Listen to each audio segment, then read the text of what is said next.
Traders point அன்பர்களுக்கு சிறப்பு வணக்கம். நம்ம ஜஸ்ட் அ கிளான்ஸ் அப்படிங்கிற இடத்துல நியூஸ் ஹெட்லைன்ஸ் பார்த்துட்டு இருக்கிறோம். இப்போ இந்தியாவோட ஜிடிபி growth வந்து 8.4% அப்படின்னு சொல்லிட்டு தகவல் வந்திருக்கு. அனௌன்ஸ் பண்ணியிருக்கிறாங்க. இது நேத்திக்கு எக்ஸ்போர்ட்டோட வியூஸ்லாம் 6.8% அப்படின்னு சொல்லிட்டு தான் எதிர்பார்த்துட்டு இருந்தாங்க. ஆனால் இப்போ அது 8.4%ஆ ரியல் இன்ஃபர்மேஷனை கவர்மெண்ட் கொடுத்துருக்குறாங்க.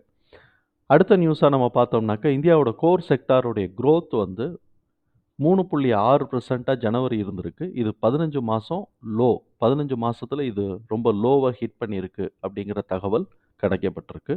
இதுல வந்து பார்த்தோம்னாக்கா, இந்த கோர் செக்டார் அப்படிங்கிறது 8 கீ செக்டார் தான். Coal, crude oil, steel, cement, electricity, fertilisers, refinery products and natural gases இதெல்லாம் சேர்த்து இப்போ 15 மந்த் லோவா 3.6% ஜனவரி மாசமா வளர்ச்சியில இருந்திருக்கு. ஸ்னாப்வியூல நம்ம சில தகவல்கள பார்ப்போம். கோல் லாஜிஸ்டிக் பாலிசிய வந்து கொஞ்சம் மாத்தினாங்க அப்படின்னு சொன்னாக்க, ரூ. 21,000 ஆனுவலா சேவ் பண்ண முடியும் அப்படின்னு சொல்லிட்டு அந்த மினிஸ்டர் வந்து பார்லிமென்ட்ல இன்னைக்கு பேசியிருக்கிறாரு. ஏற்கனவே இவங்க யூஸ் பண்ணக்கூடிய ரயில்வேஸ் அண்ட் ரோட் டிரான்ஸ்போர்ட்ட வாட்டர்வேஸையும் யூஸ் பண்ணினால் இவ்வளவு தூரம் குறையறதுக்கு ரூ. 21,000 மிச்சமாகறதுக்கான வாய்ப்பு இருக்குங்கிறத பேசிக்கிட்டு இருக்கிறாங்க. இந்த வாட்டர்வேஸ் யூஸ் பண்ணுறது சம்மந்தமான டாக்ஸ் வந்து போய்கிட்டு இருக்கு அப்படிங்கிறதையும் தகவலாக பார்லிமெண்ட்டில் சொல்லியிருக்கிறார். மெர்ஜர் அனௌன்ஸ்மெண்ட்டாக என்ன வந்திருக்குனாக்கா, ஸ்வெயின் ஃபார்மாவும் கோகசன்ஸ் லைஃப் சயின்ஸும் மெர்ஜர் அனௌன்ஸ்மெண்ட்டு கொடுத்துருக்குறாங்க. இதோட ஓவரால் டிரான்சாக்ஷனையும் 12லேருந்து 15 மாதத்துக்குள்ளே முடிக்க முடியும்னு அவங்க எதிர்பார்க்குறாங்க.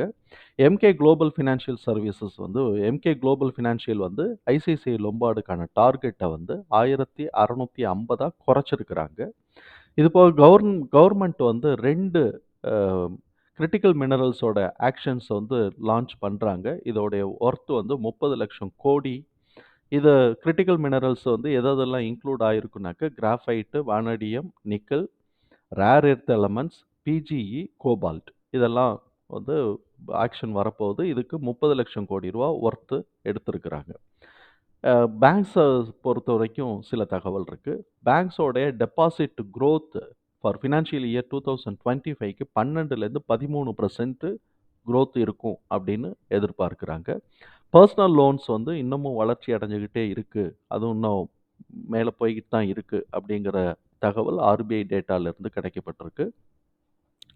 இது வந்து 30.9% டிசம்பர் மாதம் 2023 கணக்கு முடிவு பிரகாரம் 30.9% இருக்குது. இது போன வருஷம் டிசம்பர், அதாவது 2022 டிசம்பரில் 28.6% இருந்திருக்கு. இந்த இதில் வந்து லோன்ஸில் வந்து பார்த்தோம் அப்படின்னு சொன்னாக்க, ரூரல் அண்ட் செமி அர்பன் பேங்க்கோட பிரான்ச்சஸ் தான் வந்து கிரெடிட் growth வந்து ஜாஸ்தியாக இருக்குது அப்படிங்கிறத அனௌன்ஸ் பண்ணியிருக்கிறாங்க.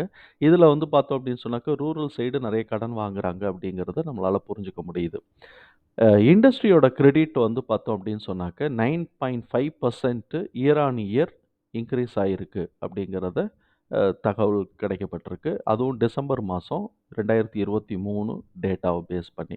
அப்போ இண்டஸ்ட்ரியோட வளர்ச்சியும் இங்கே வந்து இருக்குது அப்படின்னு நம்மளால் எதிர்பார்க்க முடியும். நண்பர்களே, இதுதான் நம்ம கண்ணில் சிக்கின சில தகவல்கள். நம்மளை ஆதரிக்கிற அனைத்து நல்ல உள்ளங்களுக்கும் நன்றி. வாழ்க வளமுடன். நன்றி நண்பர்களே.